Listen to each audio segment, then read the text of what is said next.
I think they were quite comprehensive. The team led by Professor Geb Muigai.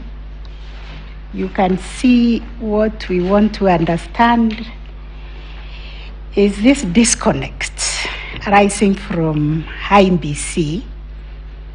Because when we look at Article 88, the role of IMBC is to supervise and conduct elections.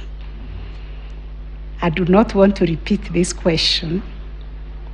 Why the chairman deemed it fit to allocate commissioners, I think what has been described as domestic chores, leaving the core business of IMBC to the CEO to supervise. We've been told that they did a good job in the polling stations. Polling went on well, counting, tallying, and transmission until the National Tallying Center, where they are all there, but they are not doing the core business of, according to the Constitution, they have been given other duties. This is bringing a lot of questions in our minds. Then when we look at Article 138,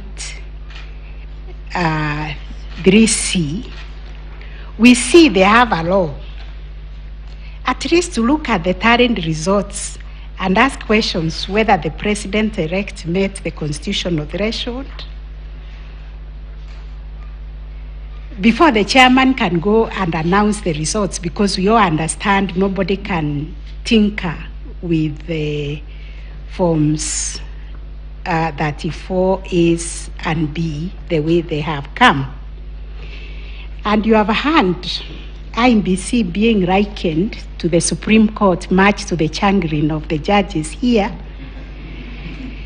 because the question which was being asked, I think, by Mr. Otieno is that if 7 people are sitting on a judgment or a decision and there is a dissenting voice, why didn't the chairman tell Kenyans exactly what happened?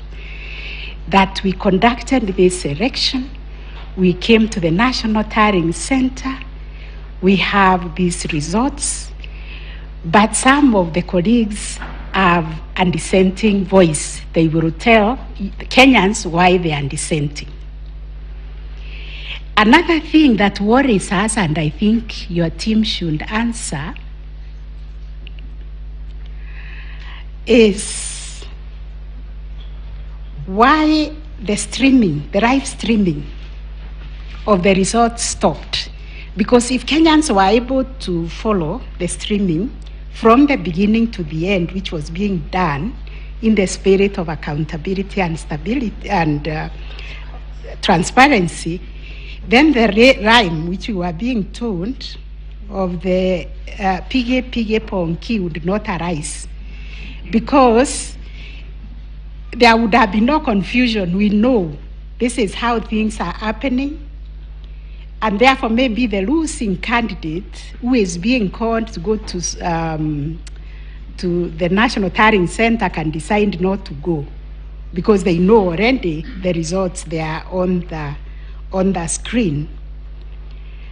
So I would also like a clarification. The question has been asked, and it was demonstrated very ably by Mr. Mahat. I would really like to follow his presentation, because he did it with passion. Mr. Kirago Kemani also did it, but I think I want you, Mr. Mahat, to, just demonstrate how the forms 34A that were attached to the affidavits of the respondents were photoshopped. I think I liked your language of photoshopping, and I could follow it, but I want to understand exactly how they were photoshopped. I think that is what I would like to ask. Thank you. Oh, one more. Thank you, CJ. Sorry, I don't know whether it has been, but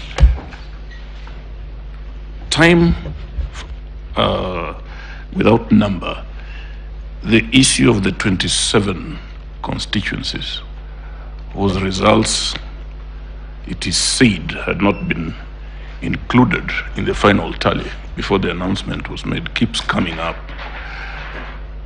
We have been told that, in fact, these 27 constituency results have been verified and tallied. But because of the commotion, somehow they would not be part of the announcement. But why did the chair, just before, when Koome was restored, why would he not have included them? Because they had already been verified and tallied. Or did not include in the final so that they shouldn't be here bothering us? Why was it, where was the hurry this time? And already the results had been tallied and verified. Thank you, CJ. Sorry, I just forgot a quick question, Professor Muigai, regarding my questions on Article 138. What is the implication of what you are suggesting on the chairpersons of other commissions? And I say chairperson, I noticed today everyone's talking about chairman, chairman, chairman. The correct term is chairperson.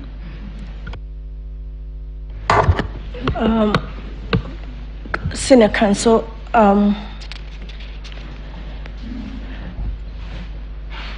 I think myself that, and if I'm wrong, please correct me, that the most important day for a commissioner of the IEBC has got to be that time that they are doing the presidential election, and I think there is a reason why their term is 6 years, because our elections are every 5 years.